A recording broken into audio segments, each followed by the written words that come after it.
Écoute-moi bien, Serge. On se fait des gros bedrooms dans 10 ans. Même jour. C'est ça.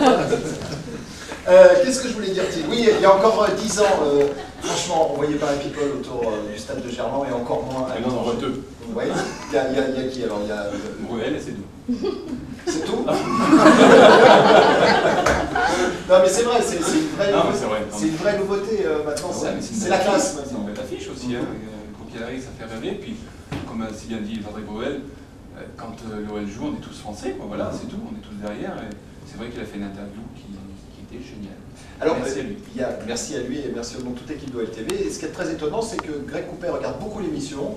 Et pour revenir au rugby qui est ta passion, hein, pour changer de discussion, quand je ne me suis pas habillé en bleu lors du premier match, tu m'as envoyé un texto en me disant c'est pas bien. Demain, tu seras en bleu. Demain, je serai en bleu. Serge aussi. Mais lui, il comprend rien, il y a des... Il anticipe sur le quart final. Il anticipe sur le quart final. Allez, on regarde ce qui s'est passé lors de ce premier tour. Rapidement les résultats. Donc, les Rangers se sont imposés 2-1 face. Le jeu, c'est l'interview première fois. Ah, je vais te poser des questions et tu vas essayer de me répondre. Ouais. D'accord? Ton premier mensonge.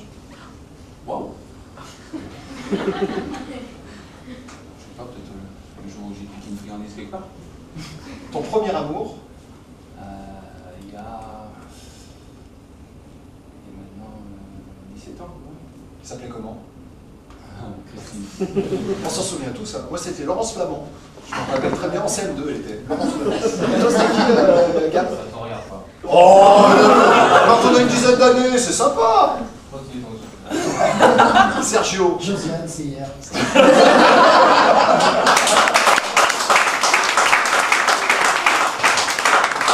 Déjà capoté. Ta première cuite. À la bière, tu vois comme quoi il y a de la couleur. Et il y a, bon, maintenant je sais pas, j'avais... Parce que tes parents avaient une discothèque. Ouais, mais c'était avant, c'était grâce à ma soeur d'ailleurs. Ou à cause. J'avais accompagné ma soeur. Et ouais, la pauvre, elle m'avait pas canalisé, quoi, elle n'a pas fait gaffe.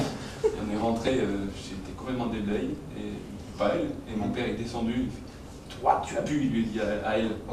Et moi, j'étais comme ça. C'est passé. Ton premier gros chèque. C'était à Saint-Etienne, pour moi, c'était un très gros chèque, parce que j'ai pu aller m'acheter mon premier CD de Tina Turner. Tina Turner. Tu sors. Ta première embrouille. L'école, comme tout le monde. Il n'y en a pas une qui t'a marqué particulièrement? Si, par rapport à une amie qui on est bien embêté mon amie. Très bien. Première larme. Parce que pour le faire pleurer, il faut lui parler de ses enfants. Facile, ouais, il parle de ses gosses, il pleure. C'est sympathique. Première larme, je sais pas. Si, la naissance, je pleurais. D'accord. C'est pas la première fois que tu pleures lors de ta naissance. Ah, la naissance, carrément. Non, mais pas la naissance. Ah, la naissance. J'avais pas compris. Effectivement, c'est les premières larmes.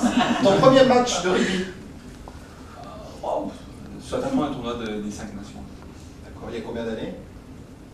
Je sais pas. D'accord. Tu sais, déjà, moi, la semaine dernière, c'est pas évident, alors c'est... Ta première folie.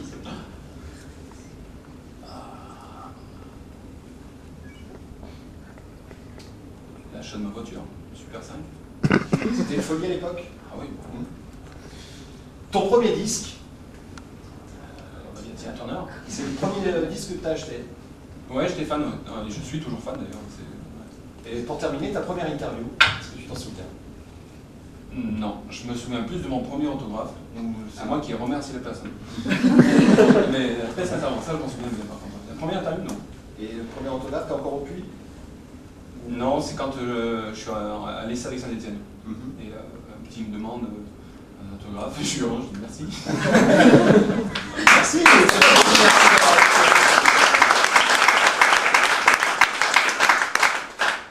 Et toi Serge, ton premier autographe, tu t'en souviens? Parce qu'il n'y en a pas eu, Serge. Sur le fan. On a été avec notre ami Pac se promener du côté du quai Jean Moulin où il y a une école de coiffure. On salue et qu'on remercie. Et on a été leur montrer un petit peu tes différents looks.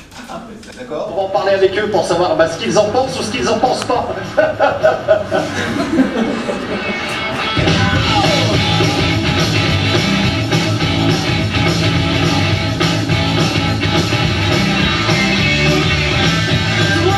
Madame travaille sur quelqu'un de décédé. Hein, donc récupérer juste la tête. Donc ce qui est ennuyeux en fait, c'est qu'on voit pas derrière. Voilà. Ouais. Parce qu'une coupe de cheveux, c'est aussi derrière, forcément. Une coupe de footballeur surtout, c'est derrière. Une coupe de foot. Et pourquoi? Parce que la nuque de footballeur, c'est quand même un concept qui est bien connu en coiffure. Le pauvre, il est tout mouillé, tu vois. Ouais, on va dire que c'est bien. On va dire que c'est très bien. Donc, voici la deuxième coupe de cheveux. La couleur est superbe. Mais comment tu fais pour voir que la couleur est superbe? En fait, les coiffeurs, on est un petit peu menteurs aussi. Bonjour madame. Attention, vous avez un sac sur la tête, hein, madame. Hein. Alors là, moi, j'aime pas. D'accord. Pourquoi? J'aime pas trop court, pas assez de créativité, ça respecte pas les mollets du crâne. Est-ce que celui-ci est un beau garçon? Il est bien. Il est bien? D'accord. On va attendre un peu, on va voir. Et est-ce que celui-ci... C'est un autre garçon, évidemment. Hein. Est-ce que celui-ci vous plaît? J'aime mieux l'autre. Non, c'est bien mon petit. C'est vrai qu'ils se ressemblent pas vraiment, c'est un autre style, quoi. Hein, c'est ça.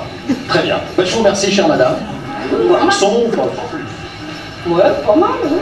Avec vos yeux. Alors, on se pose tous une question, parce que dans le métier, il faut faire des plans de coupe. Est-ce que là, faut en faire? Il est bizarre. Qu'est-ce qu'il y a de bizarre?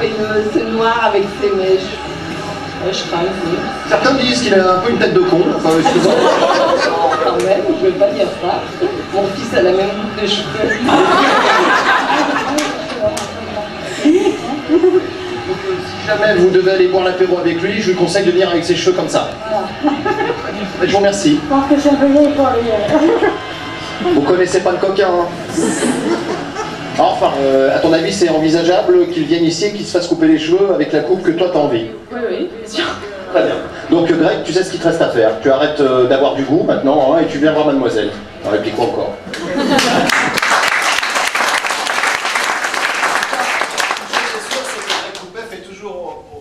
Tu fais un gros carton auprès des filles, hein, Greg, quand même. Hein. C'est un compliment, en même temps c'est difficile de répondre à une question comme celle-ci ou une affirmation comme celle-ci. Mais lorsque je croise des filles ici ou là, généralement, tu connais Greg Coupet, c'est l'une des premières phrases qu'on va me donner. C'est bien, ça. Moi, ça. Et les cheveux, ils sont pour beaucoup. Ça, Hein. pas beaucoup, non. Ah bah carrément, et les cheveux ils sont pour beaucoup, parce que franchement, tu as beaucoup plus de succès auprès des filles depuis que tu as les cheveux, on sait pas. Ça c'est sûr. Et puis j'ai moins ce côté strict. Militaire. Voilà, puis en plus, c'est plus, comme je suis actuellement, c'est plus mon état d'esprit. Un peu fun, un peu cool. C'est moi ça. Très bien. Sergio, on va passer à ce nouveau stade, mon bon Sergio, hein, parce qu'il est temps qu'on en